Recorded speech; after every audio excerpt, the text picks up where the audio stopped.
असे सरळ उभा राहा की. तुमचं नाव? संदीप. संदीपा. थँक्यू. जोरदार टाळी झाली पाहिजे दादासाठी. कसं वाटतं दादा कार्यक्रम? खूप छान वाटलं. आवडतंय का बरं? कशामुळे आवडलं तुम्हाला कार्यक्रम? ते सर्वांचं, लहान थोर मंडळीचं, महिला पुरुषाचं सर्वांचं मनोरंजन होते. थँक्यू.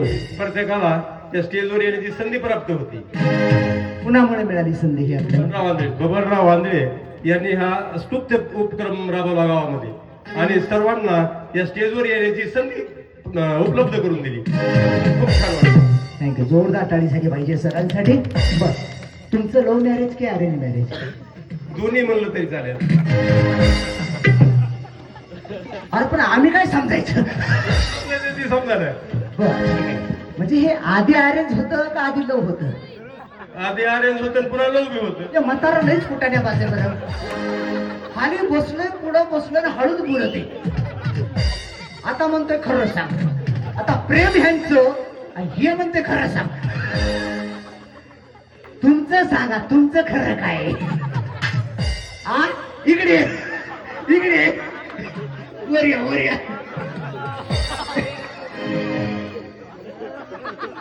हळू ये.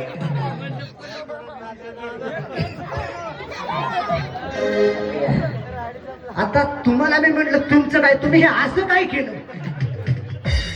प्रेम आहे का तुमचं? जोरदार टाळी झाली पाहिजे. असू द्या, त्याचं काय नाही. देव आहे, सगळ्यांना प्रेम से मिळतं. पण आजही त्यांच्या मनात आठवण प्रेमाची आहे. जोरदार टाळी झाली पाहिजे दादासाठी. हे आयुष्यामध्ये आपण कमवलं पाहिजे. कसं वाटतं दादा कार्यक्रम?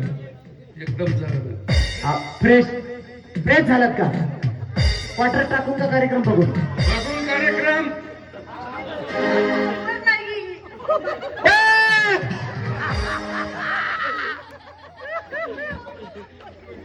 अहो मी माडीवर म्हटलं, तुम्हाला काय वाटलं? अरे बाबा खुशाल शांत बसलाय. कुठे ताई? ती तुमची बायको का? गेलेली वहिनीमध्ये गेली घरी. तुम्ही सुनेत का यांच्या? हो का? यांच्या भाऊजाई. हा बरोबर आहे. ताईला घरी पाठवलं? काय माहिती. हे आपल्याला काय माहित नसते बाबा. तू ये कार्यक्रम बघ, घरी जा. जोरदार टाळी दिल्या पाहिजे दादासाठी. डान्स येतो का?